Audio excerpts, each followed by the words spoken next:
Hello students, आज chemistry में हमारा नेक्स्ट टॉपिक है मेटलॉइड्स और इसी में हम पढ़ेंगे कंपाउंड्स के बारे में। ठीक, इससे पहले मैं आपको एलिमेंट्स के बारे में बता चुकी हूँ। एलिमेंट्स डिफ्रेंशिएट हम क्लासीफाइड करते हैं एलिमेंट्स को मेटल, नॉन मेटल्स और मेटलॉइड्स में। तो मेटल और मेटलॉइड्स, मेटल्स और नॉन मेटल्स में आपको ऑलरेडी पढ़ा चुकी हूँ। मेटलॉइड्स क्या होता है? देखिए, मेटल कोई ऐसा एलिमेंट है, नॉन मेटल कोई दूसरा एलिमेंट है जो कि मेटल के जस्ट अपोजिट है। तो अब ये मेटलॉइड्स क्या हो गए?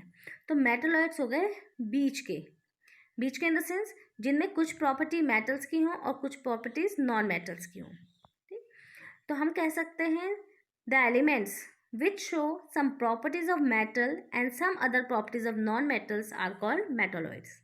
कुछ ऐसे एलिमेंट्स जो मेटल्स की प्रॉपर्टी भी शो करते हैं और नॉन मेटल्स की प्रॉपर्टी भी शो करते हैं, उन्हें हम मेटलॉइड्स बोलते हैं। तो इसके एग्जांपल है बी मतलब बोरोन, SI मतलब सिलिकन, GE मतलब जर्मेनियम। शॉर्ट फॉर्म इसलिए यूज़ करती हूँ ताकि आप अगर वीडियो देखें तो उसको ध्यान में रखिए। ठीक है, ये तो इनकी जो प्रॉपर्टी होती है वो इंटरमीडिएट होती है, मतलब आधी मेटल की आधी नॉन मेटल्स की। ठीक है, ना तो ये मेटल्स की तरह गुड कंडक्टर होंगे और ना ये इंसुलेटर की तरह बैड कंडक्टर होंगे, यानी ये बीच की सेमी कंडक्टर प्रॉपर्टी होंगी। ठीक है, ऐसा भी हो सकता है कि वो मेटल्स की तरह तो दिखें लेकिन वो नॉन मेटल्स की तरह ब्रिटल हो। ब्रिटल का मतलब मैंने आपको बताया था कि अगर हम किसी भी एलिमेंट को हैमरिंग करेंगे, उस पर हम हथौड़े से मारेंगे तो वो छोटे छोटे पीसेस में टूट जाए। ठीक, तो जो हमारा मेटलॉइड्स है वो एक इंटरमीडिएट एलिमेंट कह सकते हैं जो मेटल्स और नॉन मेटल्स की प्रॉपर्टीज को शो करता है। ठीक, now the next one is compound.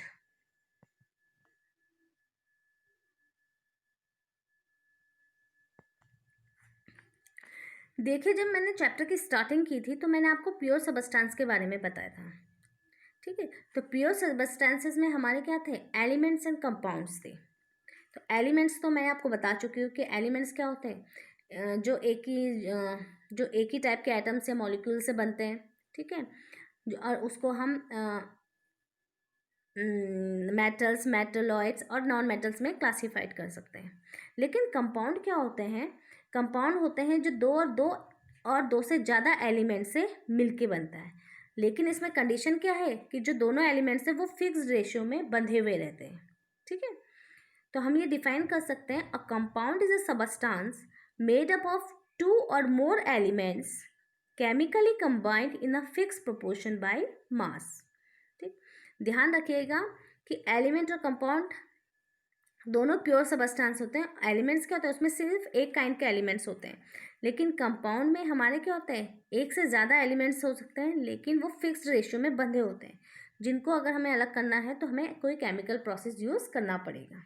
तो ये केमिकली कंबाइन होते हैं फिक्स रेशियो में बाय मास। अब इसमें ये देखिए, इसका एग्जाम्पल मैं आपको देती हूँ। सिंपल एग्जाम्पल है वाटर का। ठीक है, हमें पता है कि वाटर किस चीज़ से मिलकर बना है। ये हमारा वाटर, तो वाटर है हमारा हाइड्रोजन और ऑक्सीजन से मिलके बना है। ठीक, अब कंपाउंड और मिक्सचर में एक चीज़, थोड़ा एक बेसिक डिफरेंस होता है कि दोनों एक जैसे ही समझ लीजिए, लेकिन कंपाउंड क्या होता है? उसमें फिक्स रेशियो होता है और मिक्सचर में नहीं रहता। तो आप कंपाउंड में देखिए, वाटर है, वाटर में 2 एलिमेंट्स हैं, हाइड्रोजन और ऑक्सीजन। ये दोनों फिक्स रेशियो में बंधे हुए हैं और इनका रेशियो होता है 1:8। जब आप आगे करेंगे तो उसमें 1:8 आएगा। ठीक है, अब इसमें ये देखिए कि आप वाटर मतलब पानी, अब आप पानी लीजिए, चाहे वो मेरे घर से लीजिए पानी, आप अपने स्कूल का पानी पीजिए, आप अपने घर से पानी लीजिए, आप किसी दूसरे शहर में जाके पानी पीजिए, किसी दूसरी कंट्री में जाके पानी पीजिए। ठीक है, वो पानी ही कहलाएगा। क्यों? वहाँ पे जो पानी का, यानी जो हाइड्रोजन और ऑक्सीजन का जो रेशियो होगा वो 1:8 ही होगा। इसके रिवर्स अगर मैं मिक्सचर कहूँ, तो अगर मैं आपको नींबू पानी पिलाऊँ तो मेरे घर का नींबू पानी का टेस्ट अलग होगा, आपके घर के नींबू पानी का टेस्ट अलग होगा, किसी दूसरे शहर में जाएंगे उस वहाँ के नींबू पानी का टेस्ट अलग होगा। भले ही उसमें हम नींबू, चीनी, नमक और पानी अगर हम मिक्स करते हैं, अगर हम ये चारों चीज़ें ही मिक्स करें, लेकिन फिर भी हर घर के नींबू पानी का टेस्ट अलग होगा। ऐसा बहुत पॉसिबल नहीं है कि सबके नींबू पानी का टेस्ट एक जैसा है। तो वो हमारा क्या है, मिक्सचर है। क्यों? क्योंकि उसमें जो दो हमने एलिमेंट्स मिलाए हैं, जो भी हमने सबस्टांस मिलाए हैं, चीनी, वाटर, सॉल्ट, लेमन, ये चारों चीज़ें जो हमने उसमें मिलाई हैं, ये क्या इनका फिक्स रेशो नहीं है। हम हो सकता है कि मैंने अपने घर में ज़्यादा शुगर डाल दी हो, आप अपने घर में बना तो थोड़ा कम शुगर डाल रहे हैं, पड़ोसी के घर में जाके पी रहे हैं या अपने फ्रेंड के घर में जाके पी रहे हैं, तो वो उसकी शुगर की जो अमाउंट होगी वो थोड़ी अलग होगी। तो ये जो है वो कॉमन डिफरेंस है कंपाउंड्स और मिक्सचर में।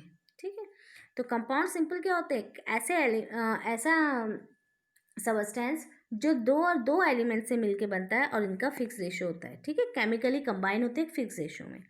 एग्जाम्पल मैं आपको वाटर का दे चुकी हूँ कि हाइड्रोजन और ऑक्सीजन जो होते हैं 1:8, इनका हमेशा कहीं का भी आप वाटर यूज़ करेंगे तो उसका रेशियो 1:8 ही होगा। ठीक है, इसमें और भी बहुत सारे एग्जाम्पल हैं। ठीक है, वाटर में ही अगर हम एग्जाम्पल ले लें, जैसे आइस है, आइस भी किससे बनती है, पानी से, तो यहाँ पे भी हाइड्रोजन और ऑक्सीजन होगा, इसका जो रेशियो होगा सेम होगा 1:8। स्टीम वेपर बनते हैं हमारे, तो उसमें भी हाइड्रोजन और ऑक्सीजन का रेशियो क्या होगा, सेम होगा। कार्बन डाइऑक्साइड है, कार्बन डाइऑक्साइड देखो कार्बन और ऑक्सीजन से मिलके बन रही है। ठीक है, तो अगर कार्बन डाइऑक्साइड आप यहाँ मान लीजिए किसी गांव में जा रहे हैं जहाँ बहुत सारे प्लांट्स हैं, तो वहाँ भी कार्बन डाइऑक्साइड का रेशियो सेम ही होगा, भले ही वहाँ हमें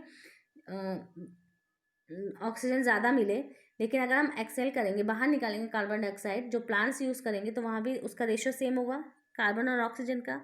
या अगर हम किसी दिल्ली में जाते हैं जहाँ प्लांट्स ही नहीं है, तो वहाँ भी कार्बन डाइऑक्साइड उसी को कहेंगे, वहाँ भी कार्बन और ऑक्सीजन का रेशियो सेम ही होगा। ठीक, तो ये हमारे एग्जाम्पल्स है कंपाउंड्स के। ऐसे बहुत सारे एग्जाम्पल हैं, बस आप ये ध्यान रखिए कि कंपाउंड वो होते हैं जिनमें फिक्स रेशियो में हमारे 2 और 2 से ज़्यादा एलिमेंट्स मिलके बनते हैं। ठीक है, जैसे हाइड्रोजन और ऑक्सीजन, इसमें क्या है, सिर्फ 2 ही एलिमेंट है। ठीक, अगर हम कैल्शियम कार्बोनेट लें, ठीक है, या सिंपल चौक ले लें, चौक भी हमारी कैल्शियम कार्बोनेट होती है, तो चौक में हमारे 3 एलिमेंट्स होते हैं, Ca यानी कैल्शियम, C कार्बन, ऑक्सीजन। तो ये कैल्शियम, कार्बन और ऑक्सीजन 3 चीज़ों से मिलकर बना है, तो ये हमारा हो गया कैल्शियम कार्बोनेट। ठीक, आई होप आपको ये क्लियर हो गया होगा। अब इसी में कंपाउंड्स में होते हैं इसके टाइप्स। कंपाउंड्स में अब इसको हम फर्दर डिवाइड कर सकते हैं 3 क्लासेस में या 3 कैटेगरीज में, एसिड, बेस और सॉल्ट्स, उनकी प्रॉपर्टी के बेस पे। ये हमने पढ़ना है क्लास 10th में।